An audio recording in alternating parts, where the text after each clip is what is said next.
신앙인의 영광에 대한 그 반응에 대해서 계속 살펴보고 있습니다. 하나님의 은혜로 놀라운 신비한 체험, 영적인 체험, 그 은혜를 경험했을 때 어떻게 반응하느냐, 그것이 복이 될 수도 있고 화가 될 수도 있어요. 그거는 자기에게도 적용이 되지만 이게 잘못 적용이 되면은요, 다른 사람의 길에 있어서, 신앙의 길에 있어서 이게 해가 될 수도 있어요. 굉장히 주의하셔야 됩니다. 6절 말씀에 보면 그들이 몹시 무서워할 수도 있고, 이게 더 하나님께서 예비하신 은혜와 축복의 사건이 될 수 있다는 거예요. 어떤 꿈을 꾸거나 어떤 음성을 들었다고 해서 우리가 그것을 전체적으로 그냥 직선적으로 받아들이는 것이 아니고, 항상 말씀에 대해서 빗대어서 그 가부에 대한 것들, 진리에 대한 것들을 말씀으로 이렇게 증명해 나가야 되는 것들은 물론이거니와, 어찌됐건 어떻게 반응하냐에 따라서 이게 화가 될 수도 있고 복이 될 수도 있다는 것입니다. 우리의 신앙은요, 그래서 신비를 추구하는 게 목적이 되면 안 됩니다. 하나님께서 보여주신 그 놀라운 그 경험들, 은혜를 통해서 내가 하나님에서 어떻게 반응하느냐, 이게 문제예요. 내가 어떻게 반응하느냐예요. 내가 그렇게 생각을 해야 된다는 것입니다. 특별히 본문에 보면 제자들에게 영광을 보여주신 그 하나님께서입니다. 주체가 하나님이세요. 하나님께서 직접 음성을 들려주시면서 예수님에 대해서 이야기를 하세요. 나의 사랑하고 기뻐하는 자니 너희들은 그의 말을 들으라 라는 것입니다. 그의 말을 들으라 라는 것, 다른 명령을 하지 않으셨어요. 가서 전파하라, 가서 꼭 증거해라, 영광을 나타내라, 이게 아니었고 그의 말을 들으라. 여기는 세 가지 중요한 의미가 있다고 말씀드렸습니다. 첫 번째는 뭐예요? 말 그대로 순종의 중요성이에요. 내가 순종해야 되는 거예요. 내가 그의 말을 듣고 내가 다른 사람 순종하라고 그 영광 보여주신 거 아닙니다. 내가 순종해야 되는 그 말 그대로. 그리고 그 다음에 뭐예요? 9절 말씀에 보면 경고하십니다. 경고하시고 난 다음에 인자가 죽은 자 가운데 살아날 때까지, 어느 시간까지는, 어느 때까지는, 하나님의 때까지는 뭐예요? 이야기하지 말라는 거예요. 이야기하지 말고 뭐예요? 내면하라는 거예요. 계속 묵상하라는 거예요. 생각하라는 거예요. 그렇게 이야기한 내면화의 중요성에 대해서 이야기를 했고, 이제 그 뒤에 보면 아무에게도 이르지 말라라는 이야기가 나옵니다. 아무에게도 이르지 말라는 거는 뭐예요? 내가 들었어요. 아무에게도 얘기하지 말아야 돼요. 그럼 누구예요? 나하고 하나님과의 관계. 딱 뭐예요? 둘의 관계예요. 경고하시는 겁니다. 경고하시는 거예요. 세 번째 시간으로, 그래서 우리는 이 신비한 은혜의 경험을 했을 때 영광 속에서 하나님과의 나만의 비밀을 만드는 게 먼저입니다. 그 관계를 더욱더 계속 돈독히 하는 거예요. 둘만의 경험, 이걸 뭐라고 얘기해요? 하나님과 나의 영적인 성숙이라고 이야기를 하는 거예요. 이게 영적인 성숙입니다. 어디 가서 좀 방언 기도 좀 배워보셨어요? 그런 게 영적 성숙이 아니에요. 어디 기도원에 가서 폼도 잡고 좀 막 그렇게 좀 열심을 내서 막 배우기도 하고 해보셨어요? 그런 게 아니에요. 그 가는 이유가 뭐예요? 세상과 나는 관계 없고 나와 하나님과의 둘만의 관계를 만들러 가는 거예요. 우르르 가가지고. 그런 게 아니다라는 것입니다. 좀 세상과 담을 쌓고 내 어떤 문제들과 담을 쌓고 내가 어떻게 하는 거예요? 하나님과 집중하러 가는 거예요. 산기도 가서 좀 나무 좀 뽑아 보셨어요? 그 나무 뽑으러 왜 가시는데요? 그 정도로 내가 하나님과 그렇게 붙들고 있고 그 관계를 쌓으러 가는 것이지, 그게 목적이다라는 것입니다. 영적 성숙은요, 하나님과 나만이 하는 신비한 관계, 그 관계를 통해서 형성이 되는 거예요. 나무 뽑는다고 되는 게 아닙니다. 저녁에 산에 들어가가지고 깜깜한 데 가서 소리 지른다고 되는 게 아니다라는 거예요. 그 관계를 간직하라는 것입니다. 여러분, 우리들은요, 하나님과 나만이 아는 신비한 그 은혜의 경험들이 부족해요. 다시 말해서 그분과 나만의 둘만의 아름다운 그런 고백들, 그런 경험들, 가만히 하나님의 말씀을 듣고 그분과 함께 할 때 가능하다라는 거예요. 그래서 여러분들, 제가 항상 말씀드려요. 생각을 기도처럼 하셔야 돼요. 아침에 일어나셔서 눈 뜨자마자 생각을 기도처럼 하시려고 말씀을 듣고 생각을 기도처럼 이렇게 나오셨잖아요. 여기가 기도의 끝이 아니다라는 거예요. 여러분들 여기서 기도 10분만 하셔도 돼요. 운전하시면서 계속 기도 가시는 거예요. 저 같은 경우는 말씀을 준비하면서 계속 기도하는 거예요. 이 자리에 앉아 계시기를 저는 원치 않습니다. 가정에서 설거지 하시면서 또 남편들에게 아름다운 밥이란다 맛있는 밥을 해주면서 농장에 나가서 열심히 이렇게 그 주어진 어떤 것들을 가꾸시면서 땀을 흘리시면서 나만의 둘만의 관계는 얼마든지 확장될 수 있다는 것입니다. 그 가운데 고백들과 경험들, 그 가운데서 하나님의 말씀이 내 삶에서 체화되고 또 고백되어지고 그분과 항상 함께할 때 가능한 거예요. 그러니까 경험한 모든 것들을 남들이 알도록 떠벌릴 필요가 없다는 것입니다. 그래서도 안 되고요. 그게 신비감이 없어지는 그런 것입니다. 더 들을 것도 없어요. 그런 사람들에 대해서는 이미 드러날 게 다 드러난 그런 가벼운 존재들밖에 안 된다는 것입니다. 남들이 알지 못하는 하나님과 나만이 하는 그런 친밀한 교제, 간직함들, 추억들, 신앙의 아름다운 그런 모습들이 내게 주어진 것들이 있어야 된다는 거예요. 그래서 사도 바울이 이렇게 이야기를 해요. 고린도후서 12장 4절, 자기 얘기를 하면서 자기 얘기지 아닌 것처럼 이야기를 해요. 분명히 얘기할 만하잖아요. 내 얘기다, 내 얘기할 만하잖아요. 근데 자기 얘기를 하면서 자기 얘기 아닌 것처럼 이야기해요. 고린도서 12장 4절 뭐라고 얘기를 하냐면, 그가 낙원으로 이끌려 가서 말로 표현할 수 없는 말을 들었으니 사람이 가히 이르지 못할 말이로다. 누구 얘기 같아요? 자기 얘기 같으세요? 아니에요. 전혀 자기 얘기 같지 않아요. 근데 누구 얘기를 하고 있는 거예요? 자기 얘기예요. 내가 말로 표현할 수 없는 말을 들었다, 계시를 받았다, 그것은 너무너무나 신비한 경험이기 때문에 말로 표현할 수 없다고 이야기를 하면서 하나님과 나만이 아는 비밀을 그렇게 돌려서 이야기를 하고 있습니다. 그러니까 사도 바울은 그렇게 어려움 중에도 견고하게 흔들리지 않고 강하게 하나님의 일을 행할 수 있었던 것입니다. 아무도 침범할 수 없는 하나님과 나만이 하는 그 친밀한 교제들, 깊은 사귐들, 그게 있어야 그리스도인들의 생활로서 삶에 있어서 흔들림이 없다라는 거예요. 네덜란드 로테르담 지방의 어느 작은 마을에서 조그만 잔치가 열렸습니다. 그 잔치는 그 지방에서 태어나고 자란 할아버지 할머니인데 부부인데 70평생을 같이 사셨어요. 그 지방에서 이제 결혼한 지 50년 되었고 50년 작은 잔치가 열렸습니다. 마을 사람들은 그 할아버지 할머니가 싸운 적을 본 적이 없어요.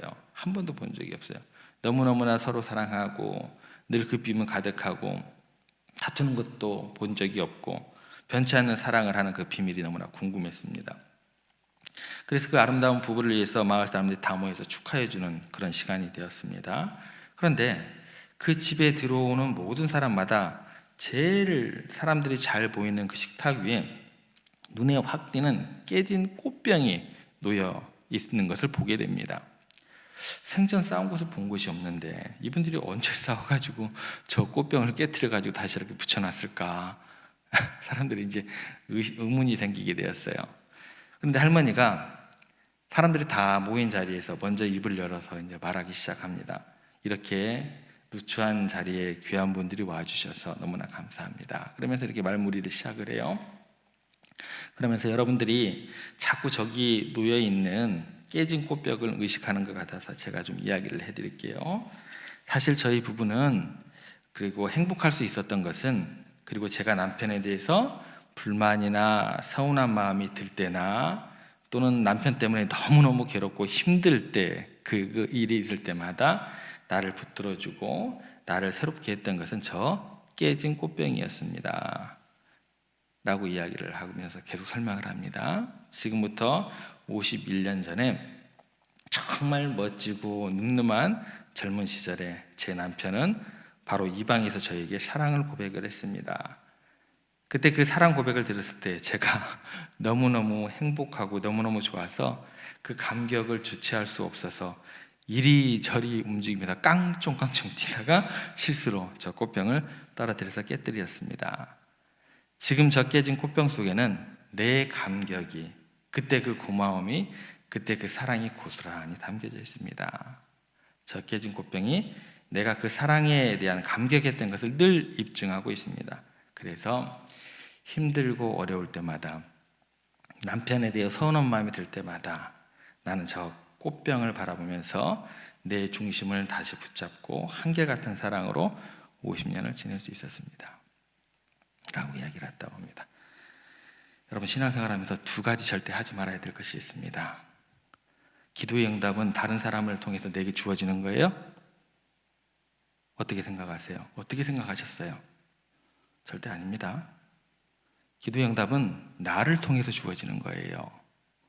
왜 내 얘기를 다른 사람에게 대주냐는 거예요. 하나님과 관계가 있는데. 또 하나는 뭐예요? 깨진 꽃병 잘못 보면 안 돼요. 다른 사람을 통해서 들려지는 얘기 자체가요, 잘못 오해하고 잘못 해석할 수가 있다는 거예요. 똑같은 깨진 꽃병인데 다른 사람이 볼 때는 뭘로 봤어요? 언제 저렇게 대판 싸웠어? 저걸 깨뜨렸지? 그거예요? 아니에요?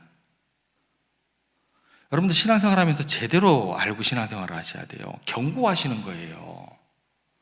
이거 다른 사람을 잘못하다가는 크게 신앙의 길에서 낙오하게 만들 수 있다는 것입니다. 성경에서 이야기하는 해석과 그 관점을 정확하게 알고 정확하게 배우시고 정확하게 그 길을 따라가셔야 돼요. 진리 가운데서. 깨진 꽃병을 팔 때 할아버지 할머니는요, 그 감격과 그것, 하나님께서 주신 계시와 음성을 가지고 본인 당사자는요 이렇게 해석할 수 있어요. 다른 사람 그걸 볼 때 어떻게 해요? 저렇게 싸워가지고 말이야. 큰일 납니다, 여러분들. 큰일 나요. 우리 하나님 그렇게 아무 계획도 없으시고 아무렇게나 막 음성 들려주시고 영광 보여주시고 그런 분 아니에요. 여러분들을 누구보다 사랑하시는 분이신데 여러분들에게 더 평안과 복의 길로 인도하시기, 여러분 각자 10년 가운데 기도의 응답도 주시고 영광도 보여주시고 그러는 거예요. 어려움 가운데 있어서 저에게 이야기하는 건 뭐예요? 제가 기도에 능력이 있는 사람이 아니다라는 것입니다. 목사들이. 저는 그 기도를 가지고 합계 함십에서 중보자들인 예수님께 함께 우리들이 기도하며 나아가는 거예요. 성도들에게 더욱더 기도의 시간들이 있는 성도들에게 저는 또 부탁을 하겠죠. 그런 내용이다라는 것입니다. 기도의 응답도 마찬가지예요. 해석도 마찬가지예요. 절대로 그런 실수를 범하시면 안 됩니다.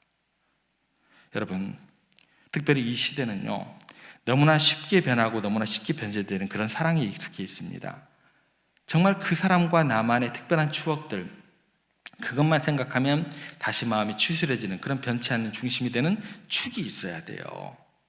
그래서 그 축을 누가 만들어 주시는 거예요? 하나님과 나. 예. 하나님과 여러분의 관계도 마찬가지다라는 것입니다. 지금 이 제자들에게요, 지금 특별한 은혜를 부어주는 이유가 뭐예요? 이 세 사람들에게만 필요하기 때문에 그래요. 나 밑에 있는 9명은 필요해요? 안 필요해요? 다른 은혜와 다른 은사와 다른 영광이 필요한 거예요. 제가 필요한 영광과 은혜하고요, 기도 중에 들어지는 어떤 그런 음성하고요, 말씀 가운데 읽어지는 그런 음성하고요, 여러분들이 때와 시기에마다 들려지는 거하고 똑같아요? 틀려요? 틀려요. 틀린 거예요. 지금 3명입니다. 이 제자들에게는요, 특별한 은혜를 부어주시는 이유는 뭐냐면 지금 이 사람들이요, 흔들릴 수 있는 여지가 많은 사람들이기 때문에요. 수제자라고 부름을 받고 따라다니다가 조금 있다 한 3번 정도 부인한다고 예수님께서 아신다고 한번 생각을 해보세요. 당사가 수제자예요. 내가 수제자로서 예수님께 옳은 소리 다 하고 나를 따르라 하면서 제자들을 이렇게 독려하고 갔던 사람인데 그 말이 창피할 정도로 예수님 3번 저주하고 부인할 거라고 한번 생각을 한번 해보세요. 예수님께서 왜 경고를 하시고 왜 환상을 보여주시고 왜 영광 중에 예수님의 그 모습을 하나님께서 보여주시는가? 이 사람들의 특별한 은혜를 부어주시는 이유는 뭐냐면 이 사람들이 흔들릴 여지가 굉장히 많은 사람들이기 때문에 그래요. 그래서 이 제자들에게 어떻게 해요? 영원히 잊을 수 없는 변화산의 추억을 보여주시고 간직하라는 거예요. 간직하라는 거예요. 주님과 나만의 특별한 경험들, 은혜의 순간들을 다른 사람들이 쉽게 이해하기 필요 없고 너에게 해당되는 거야. 그 소중한 어떤 그 은혜와 추억을 네 마음 가운데 간직하면서 혹여 믿음이 흔들릴 때마다 더 특별한 의미로 내게 다가갔으면 좋겠다. 오늘 이 날을 기억하면서 어느 날인가 너와 나의 둘만의 비밀을 다시 한번 떠올리면서 그 신비한 관계들이 꼭 필요할 날이 있을 것이다. 그거예요. 아니, 그거를 왜 다른 사람에게 보여주냐고요. 밑에 있는 제자들은 상관도 없는데 그렇지 않다라는 거예요.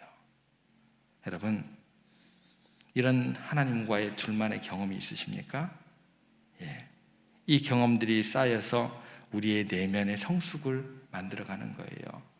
어떤 환난과 핍박이 온다 할지라도 그 관계 가운데서 나는 이미 하나님의 사랑을 몸소 너무나 많이 체험했어요. 영광을 너무나 많이 체험했어요. 내가 따르는 주님은요, 만유해 주시고 창조주이세요. 그 영광을 봤어요. 예. 그렇기 때문에 영적인 성숙을 이룰 수 있다는 것입니다. 흔들리지 않을 수 있다는 것입니다. 여러분들이 신앙생활하면서 계속해서 너무나 겉으로 드러나고 하나님과의 관계보다 다른 사람 관계에 집중을 하면서 하나님에 대해서는 특별한 어떤 신비한 관계가 전혀 없는 그런 가벼운 그런 신앙인이 되지 않기를 저는 기도합니다. 아무도 모르지만 꼭 주님과 여러분 둘만의 정말 은혜로운 순간들, 여기 앉아있는 시간이 아닐 수도 있어요.